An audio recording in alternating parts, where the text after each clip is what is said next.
Welcome friends, आज हम start करेंगे हमारा नया एक लेक्चर करंट इलेक्ट्रिसिटी का। So let's start now. So हम पहले लेक्चर में पढ़ चुके थे कि करंट का वैल्यू कितना होता है। Current is nothing but Q upon time और चार्ज अपॉन टाइम। क्यू को क्या बोलते हैं हम? चार्ज अपॉन टाइम भी बोल सकते हैं। तो क्यू को हम कैसे लिखते थे? एन ई अपॉन टाइम, जहाँ पर n means number of electrons होता था, e means charge of electron, that means n into हमारा चार्ज कितना होता है 1.6 into 10⁻⁻19 coulomb upon t, that is equal to current. इसको करंट का फार्मूला भी बोल सकते हैं, ठीक है। और हमारा जो एवरेज करंट हम देखते थे, average that is del q upon del t होता था, ठीक है। और इंस्टेंटेनियस करंट कितना होता था? D Q upon D T, that means derivative of D upon D Q of Q, D upon D T upon Q. Charge का हम क्या निकालते थे? डेरिवेटिव। डिफरेंशिएशन करने से हमारा इंस्टेंटेनियस करंट आता है, ठीक है। तो ये इंस्टेंटेनियस करंट हम जब निकालेंगे और इसका एक फार्मूला है I max into sine theta भी बोलते हैं, इसको आई max into sine omega T भी बोलते हैं। ये इंस्टेंट टाइम के हिसाब से ये चेंज होता है ना, इसीलिए इसको इंस्टेंट करंट बोलते हैं। वो एसी का है, हम पढ़ेंगे नेक्स्ट लेक्चर में। तो ये जो टाइम के हिसाब से चेंज होता है, इसको इंस्टेंट करंट। एवरी इंस्टेंट में करंट का वैल्यू कितना होता है? इंस्टेंट मीन्स टाइम, तो टाइम चेंज होता है तो करंट का वैल्यू चेंज होता है। तो टाइम के हिसाब से करंट का वैल्यू कितना होता है? I max into sine omega t. Omega means frequency, angular frequency, ठीक है। एसी में फ्रीक्वेंसी होता है तो इसे ओमेगा टी, जो थीटा का वैल्यू है ओमेगा टी के साथ बराबर है। तो theta is always equal to omega t, ठीक है। वो हम नेक्स्ट लेक्चर में पढ़ेंगे। तो हम ये सब पढ़ चुके थे। अभी क्या पढ़ेंगे कि हमारा जो करंट है कितना टाइप का होता है। जनरली हम जो यूज करते हैं, जनरली कितना टाइप का होता है, ये सब देखेंगे। जनरली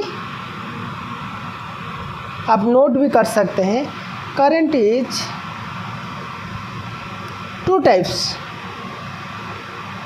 बट बेसिकली ये जो टू टाइप को हम फर्दर भी डिवाइड कर चुके हैं, देखेंगे कैसे और भी हो सकता है।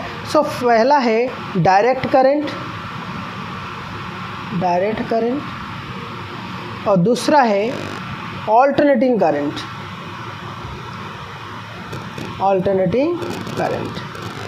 तो पहले हम डायरेक्ट करंट पढ़ेंगे। तो डायरेक्ट करंट किसको बोलेंगे, तो क्या है डायरेक्ट करंट का नेचर, वो वाला हम पढ़ेंगे। देखिए डायरेक्ट करंट मतलब डीसी, इसको हम डीसी भी लिख सकते हैं। डीसी किसको बोलेंगे? It is such type of current, it is such type of current whose magnitude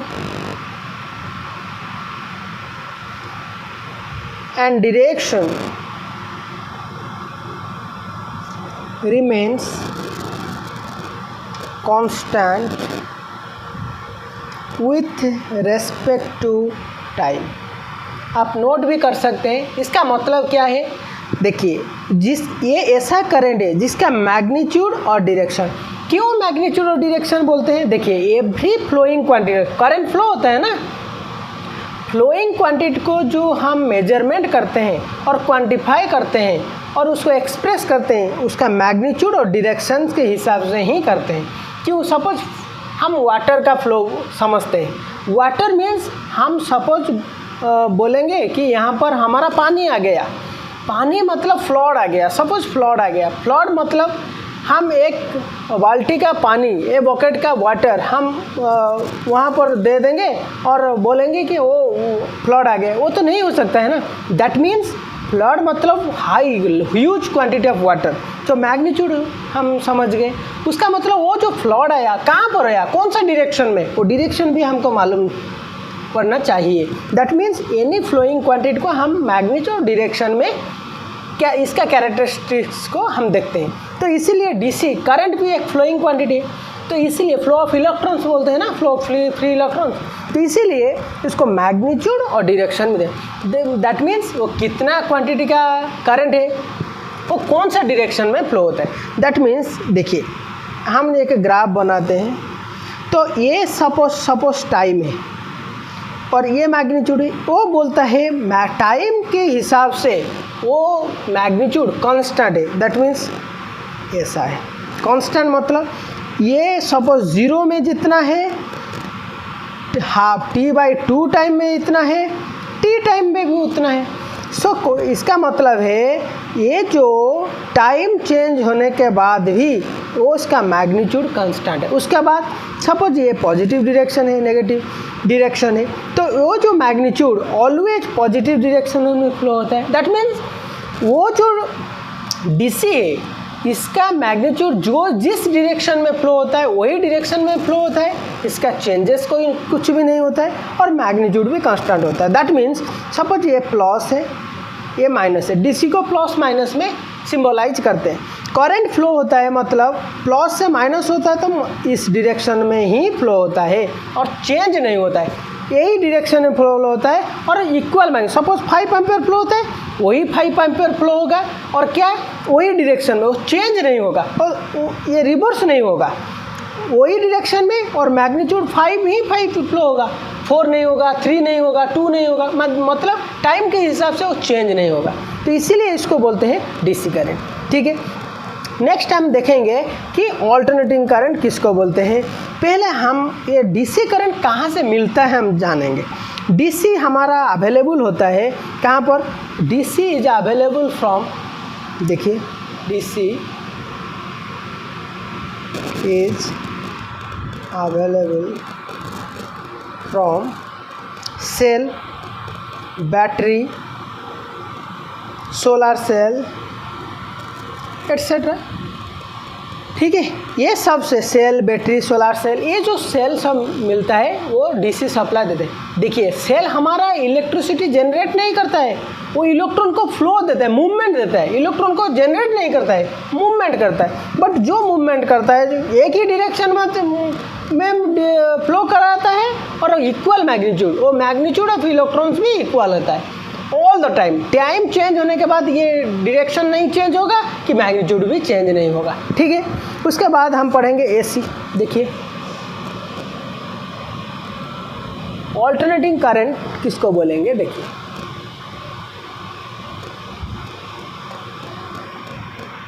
AC, AC को क्या बोलेंगे, alternating current.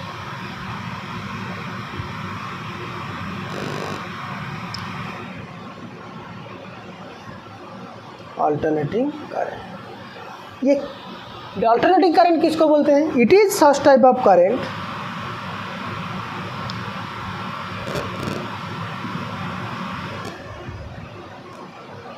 Whose magnitude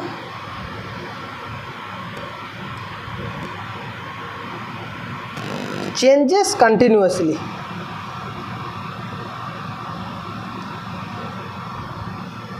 but direction changes periodically। वो करंट हमारा जो होता है वो उसका मैग्नीट्यूड कंटिन्यूसली चेंज होता है बट डायरेक्शन हमारा जो चेंज होता है पीरियडिकली। मतलब देखिए इसी तरह इसको हम टाइम देते हैं, एक्स एक्सिस में टाइम, ये मैग्नीट्यूड वाई एक्सिस में। देखिए इसका मैग्नीट्यूड ऑलवेज चेंज होता है कि नहीं, चेंज होता है, देखिए होता है कि नहीं। और ये जो वैल्यू, ये पॉजिटिव है, नेगेटिव, ये पॉजिटिव एक पीरियड तक मेंटेन होता है, उसके बाद नेगेटिव होता है।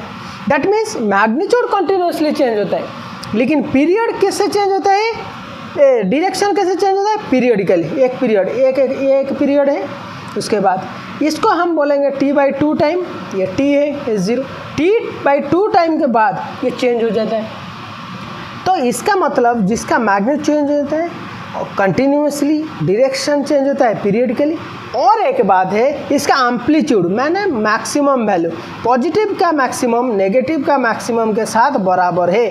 So positive max is equal to negative max. इसको हम ऑल्टरनेटिंग करंट बोल सकते हैं। इसको कहाँ मिलेगा ना, ऑल्टरनेटर, जो एसी जनरेटर बोलते हैं, वो ऑल्टरनेटर से ही हमारा एसी अवेलेबल होता है। इसको सिंक्रोनस जनरेटर भी बोलते हैं, वहाँ से हम अवेलेबल कर सकते हैं। ठीक है, वो ये अल्टरनेटिंग करंट। अच्छा, हमारा जो घर में यूज होता है दैट इज एसी, हमारा स्ट्रीट लाइट जो जलता है दैट इज एसी। मैक्सिमम हम एसी को यूज करते हैं। जो हमारा जनरली यूज जो करते हैं single phase 3 phase system use करते हैं। हमारा डिस्ट्रीब्यूशन लाइन में एसी का सो मेनी टाइप्स है। 3 फेज 3 वायर सिस्टम यूज होता है, 3 फेज 4 वायर सिस्टम यूज होता है, single phase 2 wire system use होता है।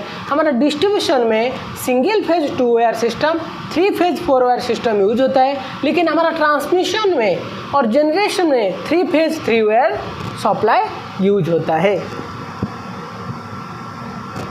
ठीक है, नेक्स्ट देखेंगे।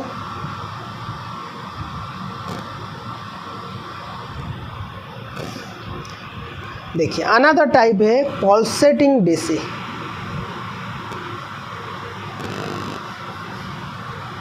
देखिए पल्सेटिंग डीसी हम क्या और कैसे इसको एक्सप्रेस करते हैं। देखिए पल्सेटिंग डीसी मतलब जो इट इज सच टाइप, इसको हम लिख देते हैं, it is such type of current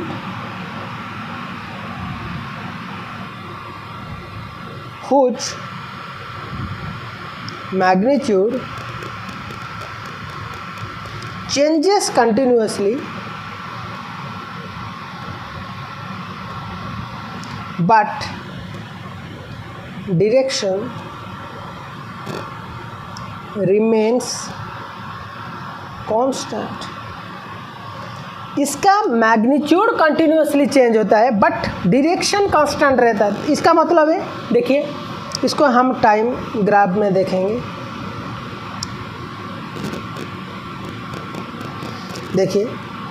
ये जो टाइम है इसको हम इसी तरह दिखा सकते हैं। ये वाला है क्या ना, पल्सेटिंग। देखिए इसका मैग्नीट्यूड क्या होता है, कंटिन्यूसली चेंज होता है ना टाइम के बराबर। बट इसका ये पॉजिटिव है नेगेटिव, वो नेगेटिव नहीं है, वो ऑलवेज पॉजिटिव डायरेक्शन में ही फ्लो होता है। इसको पल्सेटिंग डीसी बोलते हैं। ये सब कहाँ से मिलता है, देखिए हम जब रेक्टिफाई करते हैं एसी से हम डीसी करते हैं, हम पल्सेटिंग डीसी हमको मिलते हैं। कैसे, देखिए वो हाफ वेव, देखिए रेक्टिफायर्स ये भी 2 प्रकार का होता है, हाफ वेव, एक दूसरा हुए फुल वेव। फुल वेव भी दोनों टाइप का है, सेंटर टैप्ड है और फुल ब्रिज रेक्टिफायर, ठीक है। देखेंगे तो हाफ वेव मतलब क्या है। देखिए सपोज यहाँ पर एक ट्रांसफार्मर है,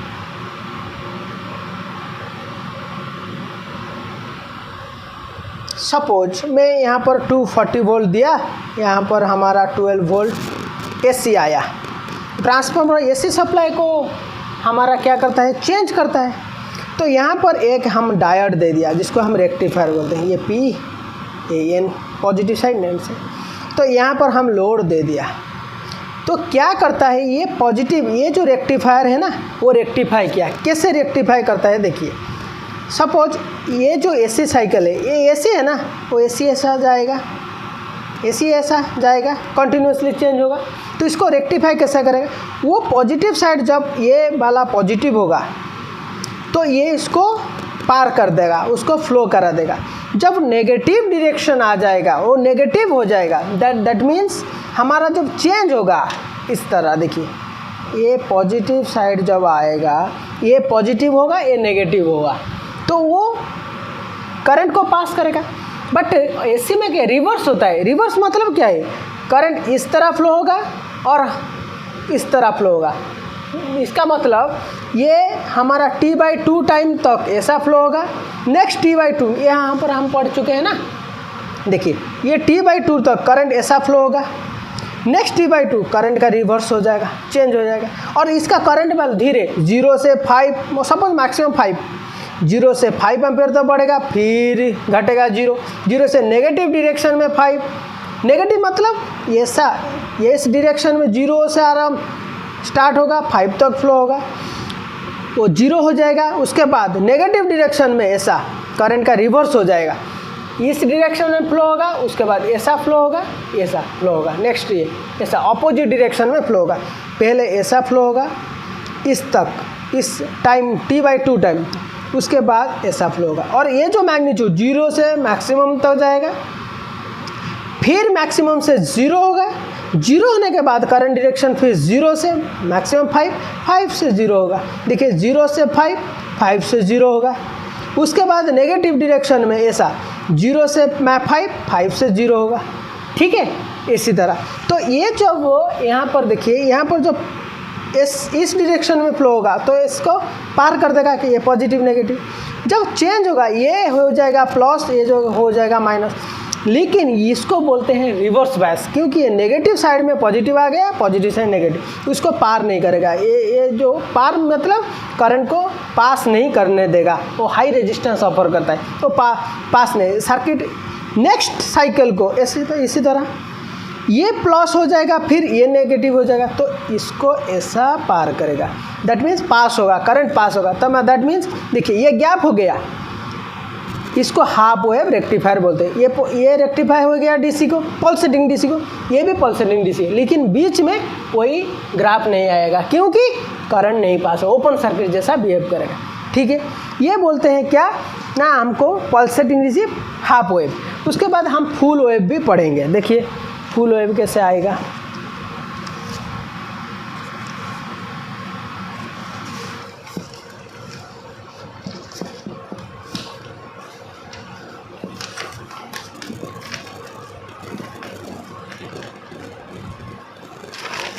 जस्ट ए मिनट।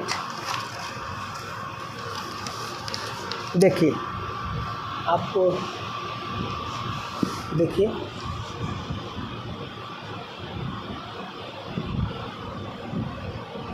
देखिए अभी हम पढ़ेंगे फुल वेव, ठीक है। Full wave rectifier, full wave में मैं बोला था ये भी दोनों टाइप का है, एक सेंटर टैप है, एक ब्रिज रेक्टिफायर है। सेंटर टैप कैसे होता है, एक सेंटर टैप ट्रांसफार्मर लगता है, देखिए यहाँ पर ट्रांसफार्मर है, ये सेंटर टैप है, यहाँ पर सपोज 240 वोल्ट एसी दे दिया, सपोज यहाँ पर 12 वोल्ट आ जाएगा, तो यहाँ पर हम एक रेक्टिफायर लगा दिया, यहाँ पर भी एक रेक्टिफायर लगा दिया, ये मिल के ये एक सप्लाई दे दिया पॉजिटिव, ठीक है। यहाँ पर मैं लोड दे दिया, इसको लोड बोलेंगे, ठीक है। देखिए ये क्या होगा, जब ये पॉजिटिव होगा इस तरह पास करेगा, ये पॉजिटिव ये नेगेटिव, ये जब पॉजिटिव हुआ इस तरफ से पार करेगा, दैट मीन्स ये बाद में आपका ये इस बारे में आएगा, आप क्लियरली इसको समझ पाएंगे। देखिए हमारा एसी क्या होता है, ऐसा ना, ये कब पॉजिटिव ये नेगेटिव, फिर उसके बाद पॉजिटिव हो जाएगा, ये पॉजिटिव नेगेटिव, ये जब पॉजिटिव हुआ ये नेगेटिव हुआ, इस रास्ते में करंट पास करेगा, रेक्टिफाई होगा, ये नेगेटिव है, ये तो पार नहीं करेगा, तो उसके बाद ये जब पॉजिटिव होगा ये नेगेटिव हो जाएगा, इसमें करंट नहीं पास करेगा बट इसमें करंट पास, तो every cycle will be rectified, that means हमारा साइकिल कैसा आएगा, ऐसा, ठीक है। लेकिन ये सेंटर टैप है ना, ठीक है। उसके बाद ब्रिज रेक्टिफायर में क्या होगा, देखिए ब्रिज में कैसा होगा, ब्रिज में ऐसा, इसको इस तरह लिखते हैं, ये है ट्रांसफार्मर 240 वोल्ट, ये 12 वोल्ट है। देखिए यहाँ पर हम 4 ठो रेक्टिफायर लगाएंगे इस तरह, ठीक है। इसको ऐसा सेट कर दिया, तो ये वाला आके यहाँ पर लगा, ये वाला यहाँ पर लगा, यहाँ से निकलते हुए वो लोड को जाएगा, यहाँ से निकलते हुए ये लोड को जाएगा, ये पॉजिटिव होगा ये नेगेटिव, ठीक है, इसको बोलते हैं क्या, फुल ब्रिज रेक्टिफायर। इसका जो डायग्राम आएगा, ग्राफ आएगा, ये इस तरह फुल ब्रिज आएगा। ठीक है, दैट मीन्स ये इस तरह से वो फुल ब्रिज रेक्टिफायर होता है। रेक्टिफायर पल्सेटिंग डीसी डेवलप करते हैं। इसको ये जो ग्राफ है ना, ये जो चार्ट हो, इसको इस तरह भी कनेक्ट करते हैं। देखिए और एक बार,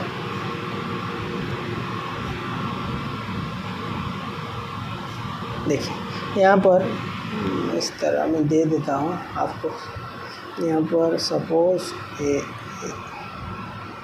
एक है, दो है,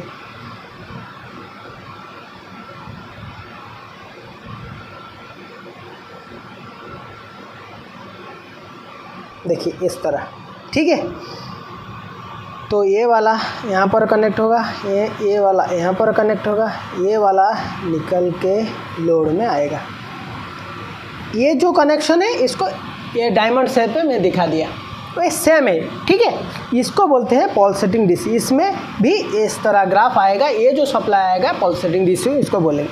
उसके बाद वैरिंग डीसी एक बोलते हैं,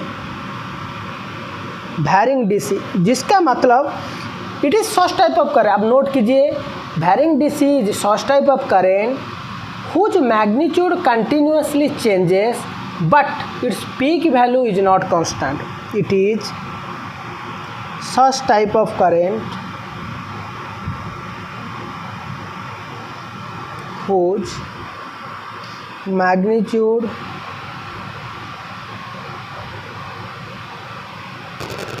changes continuously but peak value not constant, peak value is not same। तो वैरिंग एसी, इसको वैरिंग डीसी नहीं, पल्सेटिंग डीसी वैरिंग एसी बोलते हैं। तो इसका मतलब है, देखिए ये इस तरह वो कुछ भी चेंज हो सकता है वो, बट मैग्नीट्यूड पॉजिटिव नेगेटिव में है, लेकिन इसका पीक वैल्यू इसका पीक वैल्यू के साथ बराबर नहीं। हमारा जो हार्ट बीट फ्लो होता है जस्ट लाइक एसी, बट इसका पल्स, इसका मैक्सिमम वैल्यू इक्वल नहीं होता है। तो इसको हम बोलेंगे क्या, varying AC. So these are such type of supply we generally use, but mostly हम क्या यूज करते हैं ना, हमारा DC and AC. DC cell battery से मिलता है, हमारा एसी जनरेटर से मिलता है। डीसी का फ्रीक्वेंसी 0 होता है, एसी का फ्रीक्वेंसी इंडिया 50 हर्ट्ज होता है, यूएसए में 60 हर्ट्ज होता है। So these are the types of supply. So आज के लिए इतना ही, हम नेक्स्ट लेक्चर में पढ़ेंगे।